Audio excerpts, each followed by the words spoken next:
আল্লাহ তুমি সব কিচ্ছু জানো, হে আমার প্রভু তুমি আমাকে মাফ করে দাও।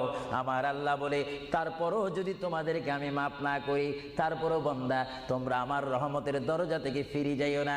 আমি তোমাদেরকে হুকুম দিচ্ছি, ওয়ালাউ আন্নাহুম ইয যালামু আনফুসাহুম জাউকা, বান্দারে যদি গুনাহ করে ফেলো আমার রহমত থেকে মুখ ফিরে তুমি চলে যাইও না।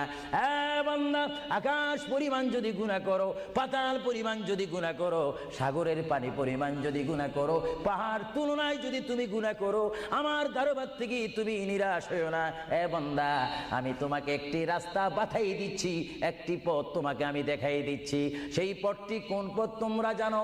ওয়ালাউ আন্নাহুম ইয যালামু আনফুসাহুম জাউকা, বান্দারে যখন তোমরা বরবাদ হয়ে যাবে তখন তোমাদেরকে একটা পথ আমি তোমাদেরকে দেখাই দিলাম। সেই পথটির নাম হচ্ছে আমার রাসূলের মদিনা। জোরে বলেন সুবহান।